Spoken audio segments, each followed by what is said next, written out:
CBI के मुताबिक तमिलनाडु में पिता बेटे को हिरासत में रखकर इस बुरी तरह से टॉर्चर किया गया कि उन दोनों पिता बेटे की मौत हो गई। ये मामला तमिलनाडु में इस साल जून में पेश आया था, जब पुलिस हिरासत में पिता और बेटे की मौत हो गई थी।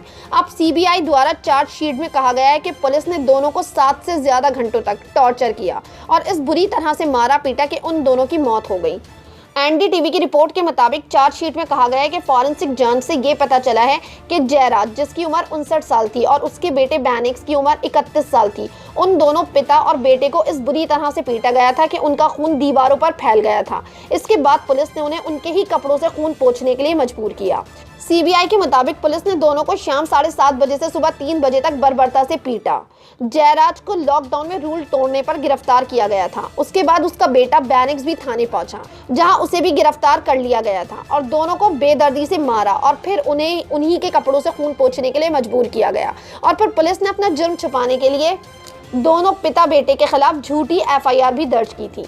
जांच से ये भी पता लगा है कि उन दोनों ने कोई लॉकडाउन रूल नहीं तोड़े थे। उसके बावजूद पुलिस का उनके साथ इस तरह का बेरहमाना सलूक और उनको इस तरह मारना पीटना और उनके खून से सने कपड़े भी सरकारी कूड़ेदान में फेंक देना। सीबीआई की इन्वेस्टिगेशन के मुताबिक पुलिस इंस्पेक्टर श्रीधर ने दूसरे पुलिस वालों को भी इन पिता बेटे को मारने पर उकसाया, जबकि पिता को हाई ब्लड प्रेशर और डायबिटीज की परेशानी थी और उसने उन पुलिस वालों को मिन्नत भी करी कि वो इस तरह से चोटें बर्दाश्त नहीं कर पाएगा, मगर पुलिस वालों पर उनको सबक सिखाने का जुनून सवार था, जिससे एक निर्दोष पिता बेटे की मौत हो गई। सीबीआई और पोस्टमार्टम रिपोर्ट से ये साबित हो गया है कि उनकी बर्बरता से की गई मारपीट ही उनकी मौत की वजह है। उनके शरीर पर गंभीर चोटों के निशान थे। ये पहला मामला नहीं है जब पुलिस वालों की बेरहमी की वजह से निर्दोषों की जान गई है।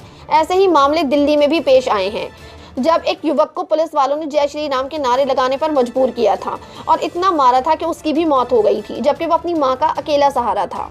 इस तरह पुलिस वालों के अत्याचारों के बाद क्या जनता पुलिस पर भरोसा कर सकती है?